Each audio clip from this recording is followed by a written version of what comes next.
A Knight of the Seven Kingdoms, also known as Dunk and Egg, by George R. R. Martin. This is the story, this is the Song of Ice and Fire story, that I've been rereading lately, because, I started with the third story, The Mystery Knight, because I was researching something specific from the world of Ice and Fire. And then after I finished it, I didn't learn the things I wanted to learn. I still couldn't get my hands around it. I thought, well, I felt like the Mystery Knight was referring to the first story, the Hedge Knight, and not in the overt ways that it's referring to it, in subtle ways.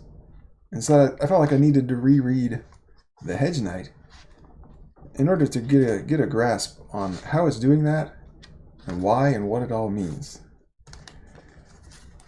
So that was my mission with rereading the Hedge Knight. And that's mostly what I want to talk about with this video. But before I talk about the subtle things, let me just take a minute to gush about this story. The Dunk and Egg story, Knight of the Seven Kingdoms. It's widely regarded as the most enjoyable read in the entire Song of Ice and Fire series. Because it's so campy, and it's wholesome, and it's heartfelt. And it's very different from the main series, because in the main series, it's pretty dark. I mean, there's a lot of nasty things that happen in both stories, but the soul of the main series leaves it an open question about whether this is a story about the merits of honor and goodness and all that, or whether it's a critique of them, as in those things are naive.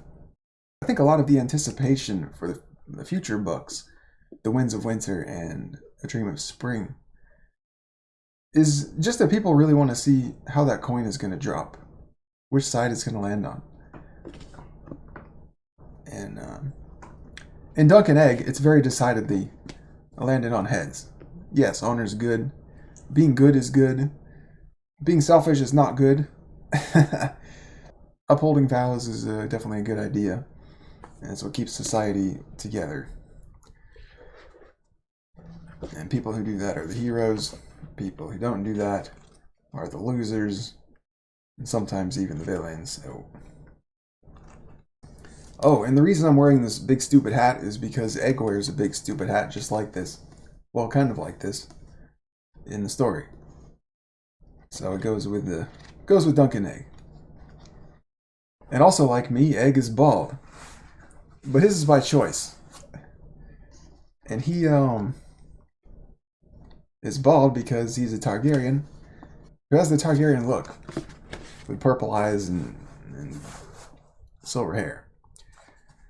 And so, to hide his Targaryenness, he has to shave his head to sort of dampen the Targaryenness of his look, so that people won't know, hey, this is a Targaryen walking around. While he's squiring to this knight, Dunk. But of course, shaving your head brings on concerns of sunburn, so he gets a big farmer hat and wears it all the time. The three Dunk and Egg stories are the Hedge Knight, the Sworn Sword, and the Mystery Knight. And I kind of read them backwards, skipping the middle one. Reread them backwards. I started with the Mystery Knight, and then I went back to the Hedge Knight. And you can probably guess which one I'm going to read next. I need to reread the one in the middle, the Sworn Sword, because I think that one's probably relating to both of these other two. And then if I want a full understanding of any one of these stories, I'm going to have to reread all of them. But I'm looking forward to it. And I'm going to talk about the first and the last one, though. The last story, The Mystery Knight, is about a tourney and a wedding. Sort of combo tourney wedding for Lord Butterwell. He's marrying the soiled daughter of House Frey. And they're celebrating the wedding with a joust. And the reward for the joust is a dragon's egg. And at the beginning of the Mystery Knight, Dunk is just a hedge knight who sort of meets up with a bunch of other hedge knights who all have their sights on winning this tourney and the dragon egg. Sorry, dragon's egg. And maybe that's the first thing that jumped out at me. The distinction, I think, is going to be important before it's all said and done. Because you see, as I was rereading The Mystery Knight, I noticed that my tendency is to call it a dragon egg, not a dragon's egg. And then I checked the story to see, well, what does the story call it? And to my surprise, the story calls it a dragon's egg. Dragon apostrophe S. I thought, well, that's kind of weird, because it sounds a little unnatural to my ears. Not a lot, but a little. And then I started to consider, what if the author's doing that on purpose for a reason? And at the time, my leading idea for why it's called a dragon's egg instead of a dragon egg is because the dragon egg belonged to Maynard Plum, also known as Bloodraven. And that Bloodraven set up this whole tourney, sort of as a false flag tourney, to draw out the last of the Blackfire pretenders, or the Blackfire supporters, and pretenders, actually. And I think that's still a pretty strong idea. But after having reread The Hedge Knight, there's another more obvious reason for a dragon's egg than that one that jumps out at me. Because The Hedge Knight is the story where Dunk and Egg meet each other and become a pair, basically, a duo. Squire and Knight. Because they first meet at the beginning, but they also become a pair at the end. Because Dunk learns who Egg is at the end, and gets Egg's father's permission to be his knight and to take him on as a squire, and take him traveling with him on his Hedge Knight adventures. And Egg's real name is Aegon. He just goes by Egg for short, as a nickname. So that means Aegon is his original name, and Egg is derived from it.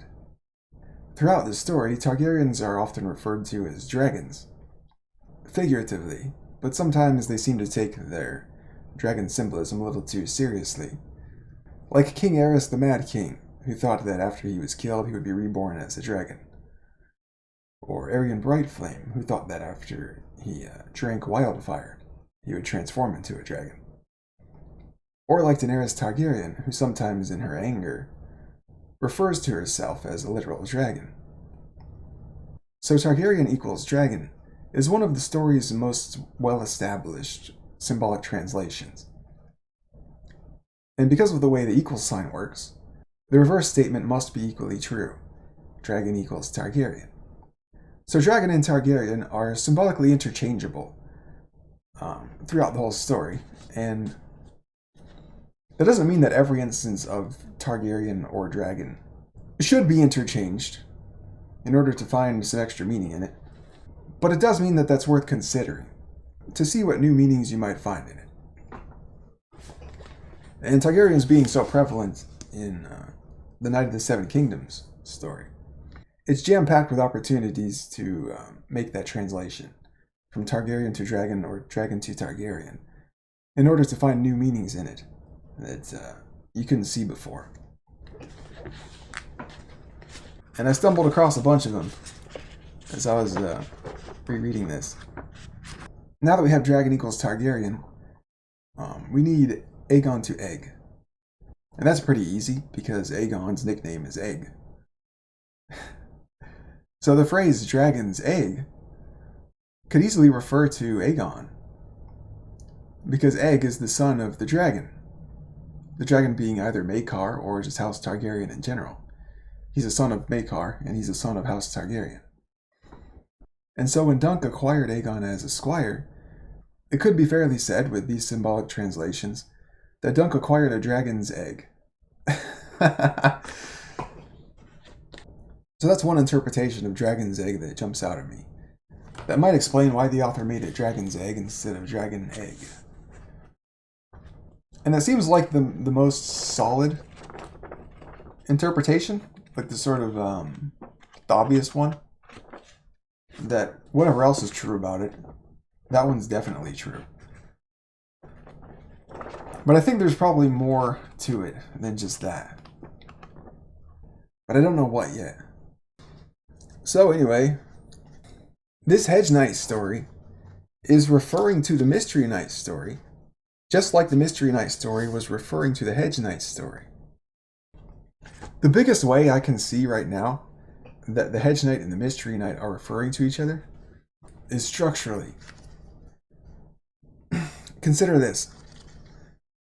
The Mystery Knight story starts out with a morbid introduction, because he's the Septon who had his head cut off and mounted. Yeah, that first chapter.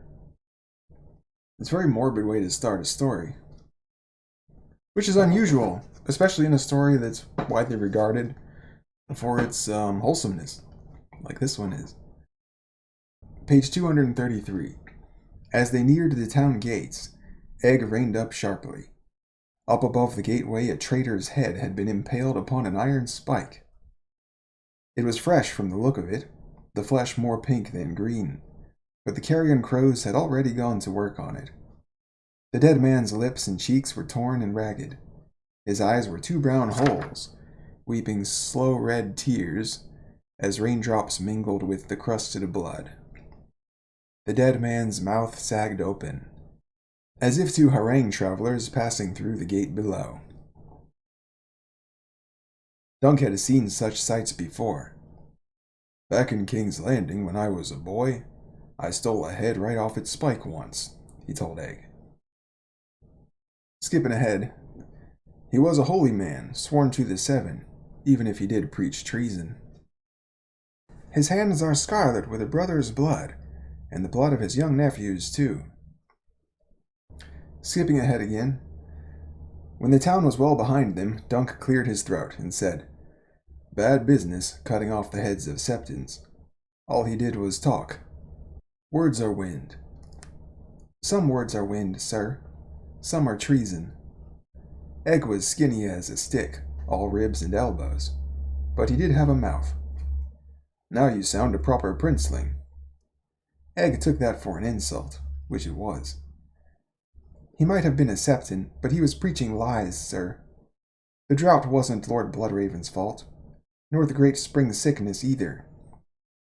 Might be that's so, but if we start cutting off the heads of all the fools and liars, half the towns in the Seven Kingdoms will be empty. So that's how the Mystery Knight starts out. And the job of an introduction to a story is to tell you what the story is going to be about, or at least allude to it.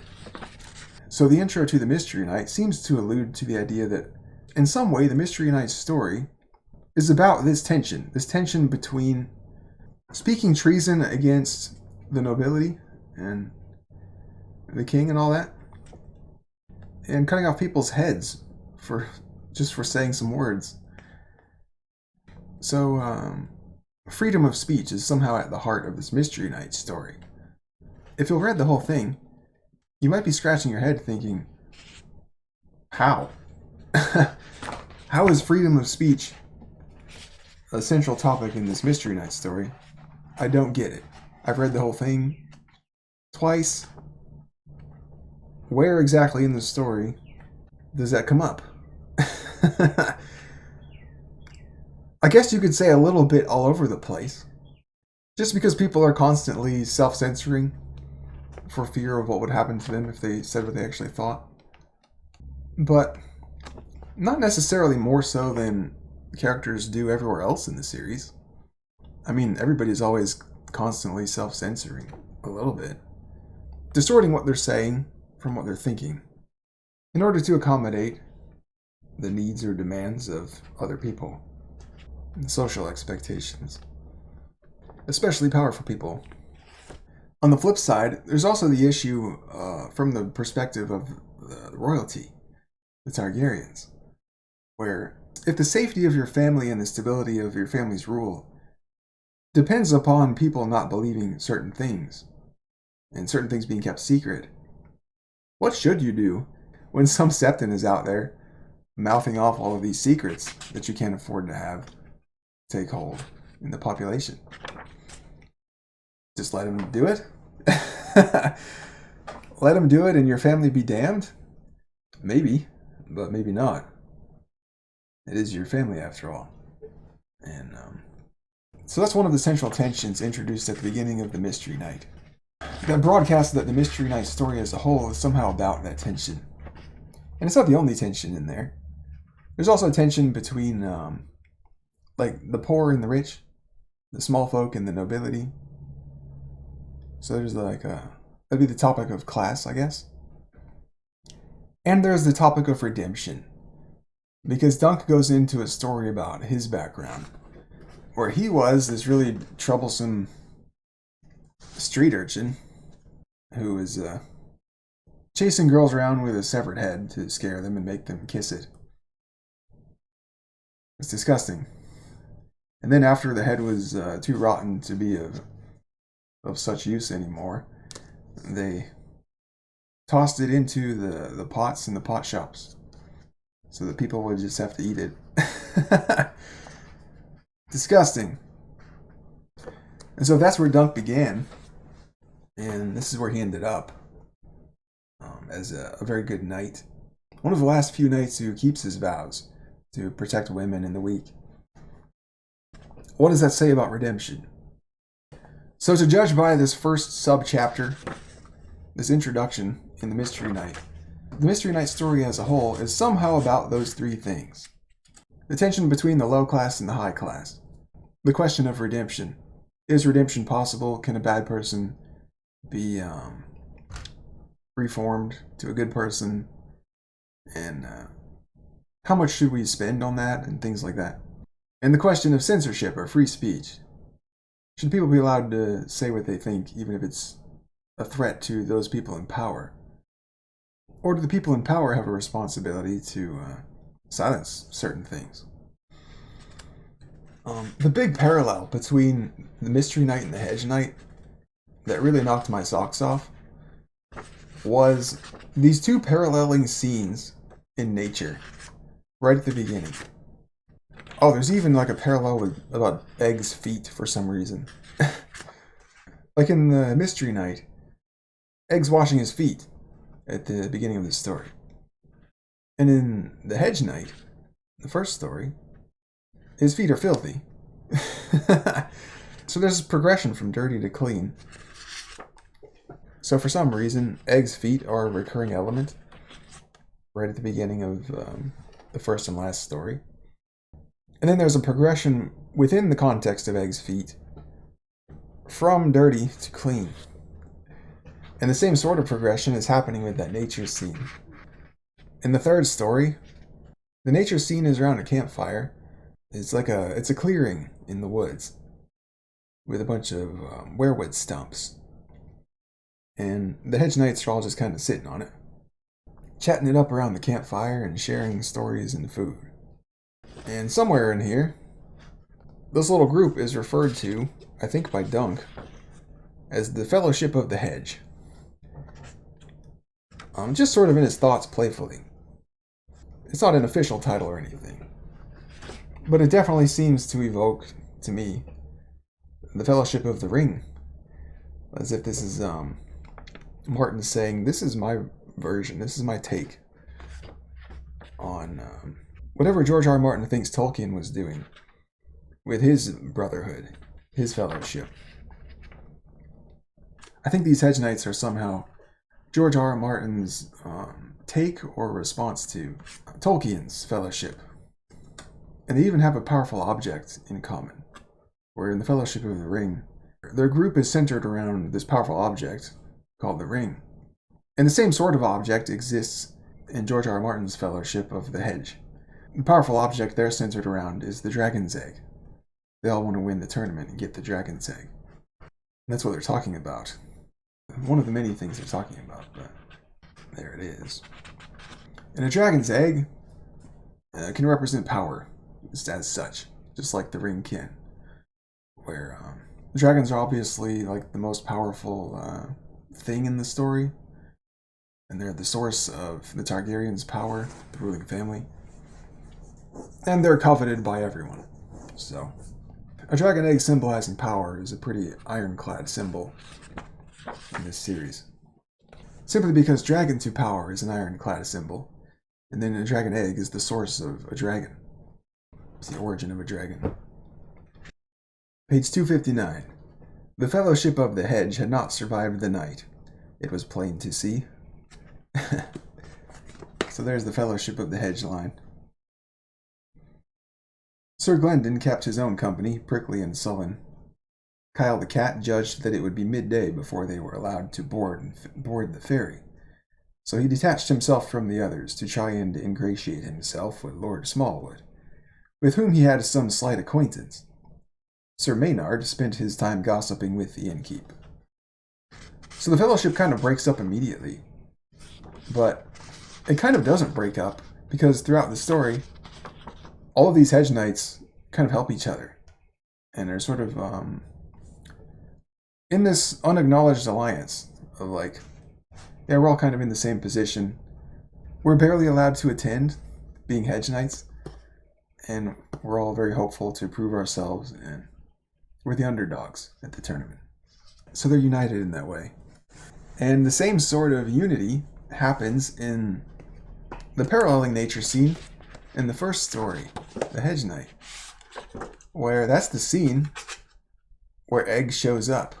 Egg and Dunk, they don't meet for the first time, but they become a group for the first time, a pair.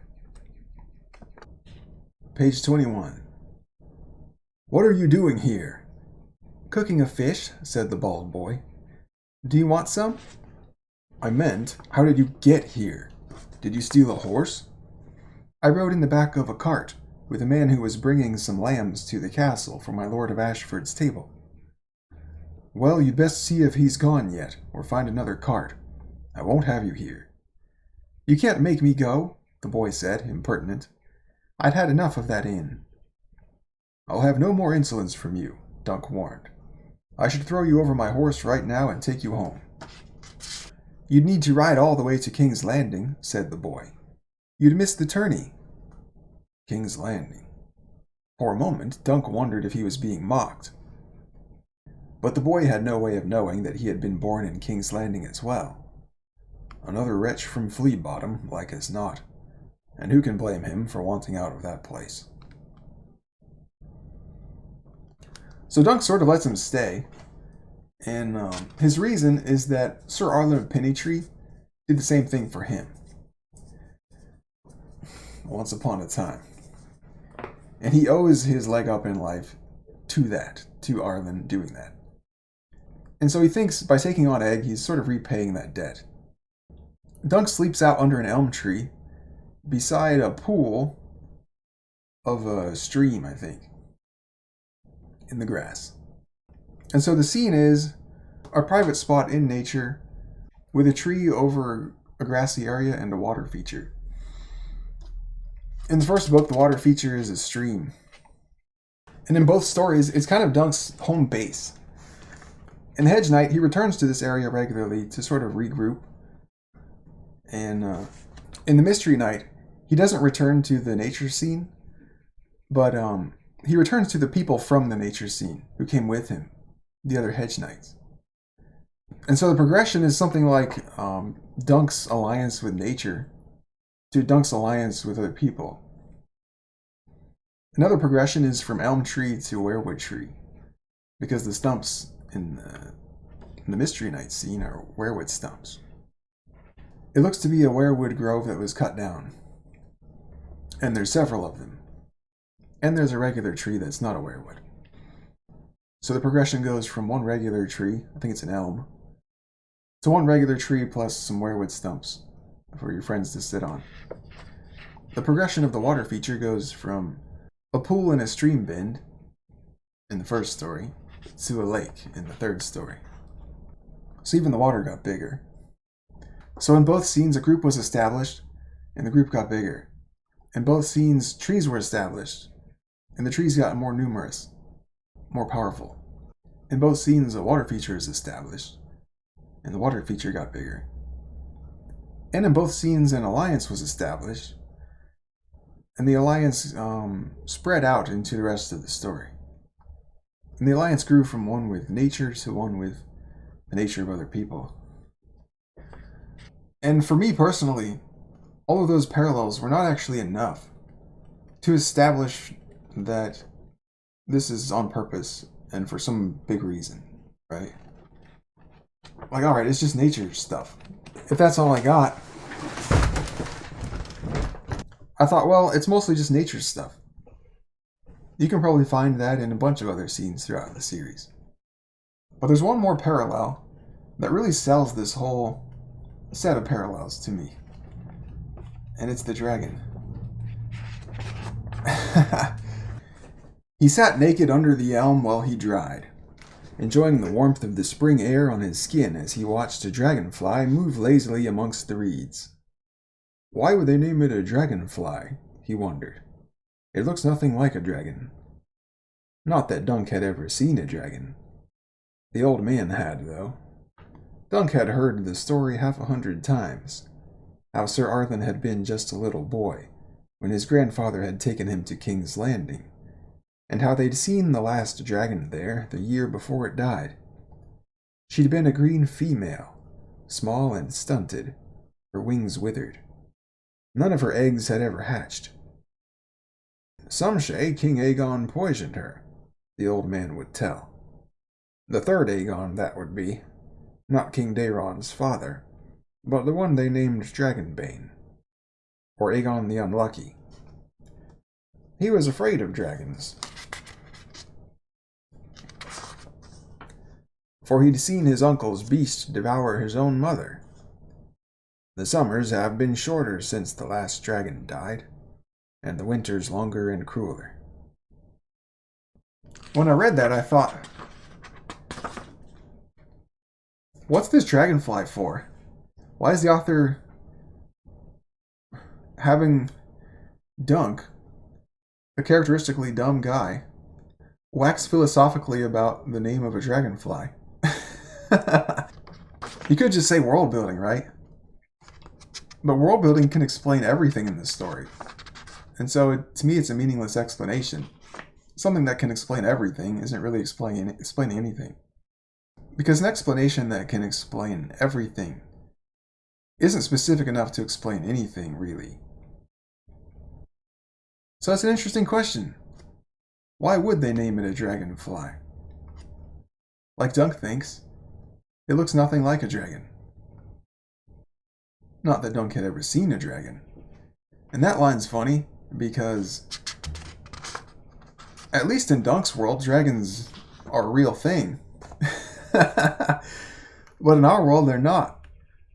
Yet we still named it Dragonfly. So between the actions of the people in the real world and the actions of the people in the story, the actions of the people in the real world make less sense. I mean, at face value, right? Maybe that's what the author is trying to draw attention to here.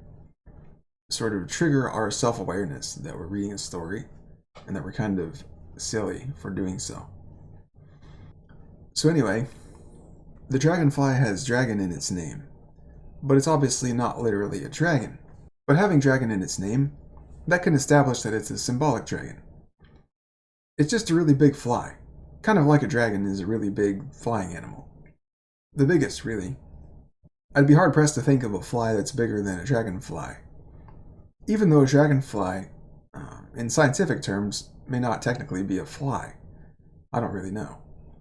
At least in name it's a fly. And the name obviously derives from its behavior. Its behavior and role in relationship to humans is very similar to that of a fly. It's a small annoying insect that flies around and lands on you sometimes. And so Dunk waxing philosophically about why a dragonfly is named a dragonfly can be read as a subtextual acknowledgement on the part of the author that the dragonfly kind of occupies a fake identity. It's a fly that's called a dragon, but he's not really a dragon. And you might see where this is going, because in the paralleling nature scene in the third story, The Mystery Knight, there's a Targaryen with a fake identity. Maynard Plum is Brynden Rivers, the bastard son of Aegon IV the Unworthy, making him a Targaryen bastard, and therefore the blood of the dragon. Targaryen enough to accommodate the dragon symbolism. from Targaryen to dragon. And nobody in the scene knows that Maynard Plum is really Bloodraven. And he's wearing this magical fake identity of Maynard Plum. Not so unlike the dragonfly is wearing the name dragon, even though it's obviously not a dragon. So the progression was from apparently not a dragon to apparently to a dragon. So that's what settled the matter for me, that these two nature scenes in The Hedge Knight and The Mystery Knight are no accident on the part of George R. R. Martin. You could dismiss the whole set of nature parallels, but I don't think we can dismiss the Dragonfly and Bloodraven fake identity parallel. It's too specific and too cool, especially considering that Bloodraven, we know that Bloodraven can skin change animals and see through their eyes. And so maybe that's what's happening with the Dragonfly. Or maybe Bloodraven is actually, in a way, present in that Dragonfly scene, just like he is in the Mystery Knight Werewood Stump scene, where he's actually there seeing Dunk. I also know from my exploration of the Tourney at Harrenhal story that Mirror Read's name translates metatextually to Mirror Reader, because the way that the characters in the story are engaging with the Tourney at Harrenhal story is mirroring in many ways the way that the readers are engaging with it.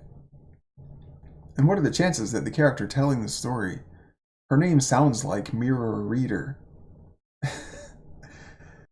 Coincidence? I think not.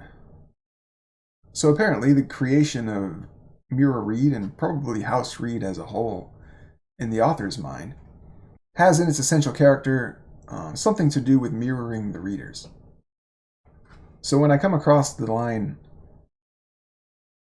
as he watched a dragonfly move lazily amongst the reeds, and I know that the dragonfly is symbolic of Bloodraven, and might even be Bloodraven, it makes me wonder if the reeds in this scene can translate to readers, where the dragonfly moving lazily amongst the reeds might translate to something like whatever audience members Bloodraven represents, moving lazily amongst the other readers. Because Bloodraven is a guy who sees everything. That's sort of the essence of Bloodraven. He's 1,000 eyes in one, that's the saying. And so if he's a symbol of readers as either a whole or a subset, he's probably a symbol of readers who see more than most other readers do. Maybe seeing more, the story is easier to interpret for them. And maybe that's why they're moving lazily amongst the reeds. I'm not even remotely settled on that part of the interpretation, so take it with a grain of salt for now. But the dragonfly one I'm pretty settled on. Dragonfly to Bloodraven. That seems pretty clear. Whether Bloodraven is in the dragonfly and watching, I'm not settled on. But I think it's pretty cool. And it would be cool if that's what's going on. So anyway, another thread that seems consistent across the Hedge Knight and the Mystery Knight that might indicate that they're referring to each other in another way is something about the woman being the red herring. Because in the Hedge Knight, it's the tourney of Ashford Meadow. And the way the tourney is set up is that there's a Queen of Love and Beauty who's named at the beginning of the tourney. She's like the pre-existing holder of that title, Queen of Love and Beauty. And then it's the job of her defenders to defend her title from challengers. This line right here is what got me thinking this. It goes, it's a fat paragraph about all of the lords and houses who are present. And it ends like this. Dunk heard that Sir Otho struck so hard with the blunted long axe that he staved in the visor of Lord Blackwood's helm and the face beneath it. He saw some Blackwood banners as well on the west edge of the meadow, as distant from Sir Otho as they could be. Marbrand, Mallister, Cargyle, Westerling, Swan, Mullendore, Hightower, Florent, Frey, Penrose, Stokeworth, Derry, Perrin wild. It seemed as though every lordly house of the west and south had sent a knight or three to Ashford to see the fair maid and brave the lists in her honor. It's almost a laughable line, right? Like, yeah, they came from, hundreds of miles away to just to look at this teenage girl. To look at her beauty. It's like, no. They probably came for the money. And even probably not that. Because they're all from very rich. They're all from noble houses. They're already rich. They don't need the money. So they probably came more for the prestige of winning and competing in the tournament than the money. And then I can consider, if there is some high stakes political shit going on in this tourney, with this whole tourney, which there does appear to be, for a number of other reasons, they're probably here for those politics. A lot of them, maybe not all of them, but because that would be even more important than the prestige. And this thread of the woman being the red herring kind of comes up again when Dunk sees the fair maid and thinks, well, she's not that fair. Tansel Too Tall was prettier than her. And so it retroactively kind of mocks the fair maid's beauty as being the reason that all these people trouble themselves to come to this tournament. And I kind of got the same feeling when I was reading The Mystery Knight. Because the woman in that story, who feels like a red herring in some ways, is the frayed wife. Because Dunk notes that it's kind of weird that Lord Frey would dishonor himself by marrying a sullied wife. Or, not sullied. Soiled. I always mix those up. By marrying a soiled wife. The Frey wife was soiled by a kitchen scullion or something. There's a story about it in The Mystery Knight. And lords, they're very prickly about their honor. If they're going to marry a soiled wife, there's got to be something about her that recuperates her loss of value as a marriage prospect. Enough that he'll go through with the marriage. That's what happened with Jon Arryn and Lysa. It was Lysa's proven fertility that recuperated her value as a wife to one of the greatest lords in the realm, Jon Arryn. Enough that he would marry her. Combined with the fact that he doesn't have an heir, and he desperately needs one before he dies in order to save his house from turmoil that ensues with succession disputes and all that. I also see some of the roles of the characters being mirrored between the first and third story. For example, in the third story, there's a jousting hustler, the Snail Knight. He's got a snail on his shield. Sir Uthor Underleaf. And he's like the best jouster there, but nobody knows it. He keeps it a secret. Well, not nobody. A lot of people don't know it. Because he keeps it kind of under wraps, and he plays possum and all that, in order to get better odds in the bets. And it's through the gambling that he wins more money than he would win if he had just won the tournament. More money across the set of all tournaments. So what Uther's strategy was, it was something like, I'm gonna place pretty high, but not the highest I could. And that'll keep me sort of under the radar, so I don't get a reputation for being a great jouster. But I'll still get good winnings from the prize pool, combined with the winnings that I get from the rigged betting that I'm doing.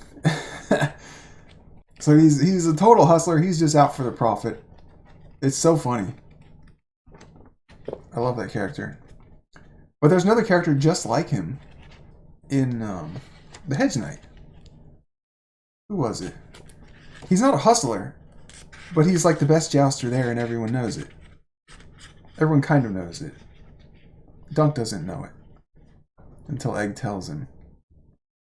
I think he was Tyrell. I think it was Lord Tyrell. he's an old man.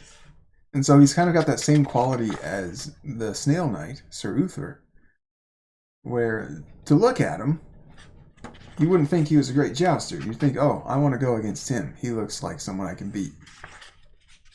Sort of similar with Uther, where physically he's fat and out of shape. Which, in jousting might not actually look like a weakness.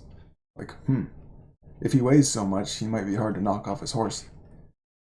But, the same elements at play in his sigil, where he chooses the snail sigil, because it's so, it's so unthreatening and laughable. Like I said, he kind of plays possum with his, how he presents himself. His tent, the same thing's going on in his tent. Where from the outside, his tent looks like an ordinary tent. But once you go inside, you're like, holy shit, this dude is rich.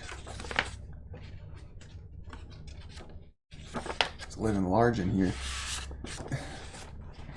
Other character parallels are Glendon Ball in the third story seems to be an echo or a parallel of Dunk in the first story, where their shared role is a young 16 to 18-year-old up-and-coming knight who is apparently lying about his identity in order to compete in the tourney. Where Dunk's lie is that he's a knight, and Glendon's lie is that he's a ball. He's the son of Fireball. Also, Dunk even thinks to himself that Glendon Ball reminds him of himself when he was that age. He's kind of cocky and a little too easily offended, a little unrefined, like you would expect in someone that age. Another character parallel I kind of noticed was, what's his name? Baelor Breakspear. That's Tywin freaking Lannister. No doubt about it, man. He's way too much like Tywin.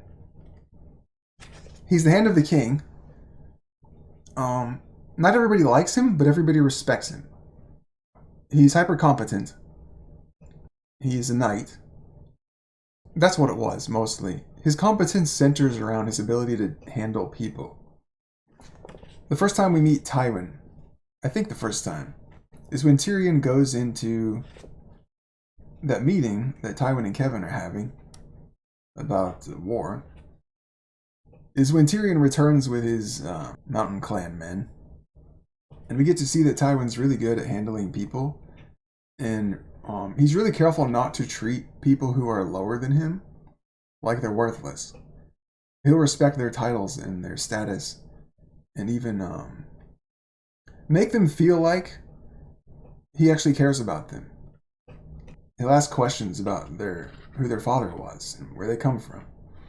Respectfully observe the titles that they claim to have, even when those titles are not technically legitimate. If he wants something from you, he'll do it. Tywin may not be a good leader, but he's a skilled leader.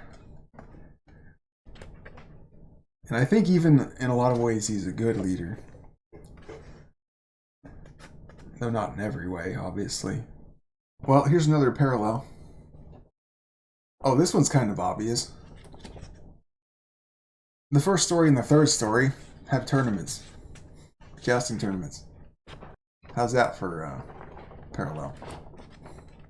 I think if Glendon Ball is a mirror of Dunk in the first story, that Glendon Ball probably is actually the son of Fireball. Because of the way that their fake identities relate. Where the fakeness of Dunk's identity is that he's a knight, and the potential fakeness of Glendon's fake identity is that he's a Ball, the son of Fireball. And so, we know for a fact that Dunk is not actually a knight. We see for ourselves that after he buries Arlen and Pennytree, he just picks up his equipment and is like, I'm going to pretend I'm a knight now and see how it goes. And one of the first things he does, it's kind of funny. He just goes and buys some good food and has a little feast. And he thinks to himself, this is what being a knight is about. I can eat good food all the time. So at the beginning, he has a naive view of what being a knight is about, sort of like a selfish view of it. But I can see in the first story as a whole that this fake knight turned out to actually be one of the only real knights in the story. If you define knight as somebody who actually upholds a knight's vows, rather than somebody who was simply knighted by another knight. One of the most memorable lines in the first story, The Hedge Knight, is when Dunk's about to have his trial of 7, he's looking for 1 or 2 extra people to make 7 so he doesn't have to die without a fight. And he shouts in despair, "Are there no true knights among you?" And you can tell the lords who are refusing his cause, they're all ashamed of themselves. Page 98. Dunk reined up before Sir Otho Bracken, lowering his voice. "Sir Otho, all know you for a great champion. Join us, I beg you. In the names of the old gods and the new, my cause is just." "That may be," said the brute of Bracken, who had at least the grace to reply. "But it is your cause, not mine. I know you not, boy." Heartsick, Dunk wheeled thunder and raced back and forth before the tears of pale, cold men. Despair made him shout, "Are there no true knights among you?" Only silence answered. Across the field, Prince Arion laughed. "The dragon is not mocked," he called out. Then came a voice. "I will take Sir Duncan's side." That's Baylor Breakspear. So anyway, Dunk being rendered in the first story behaviorally as a true knight seems to render Glendon Ball a true Ball.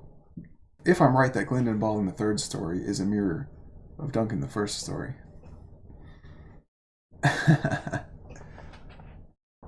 Anyway, guys, I could gush about this story all day, but I've been talking for a while now.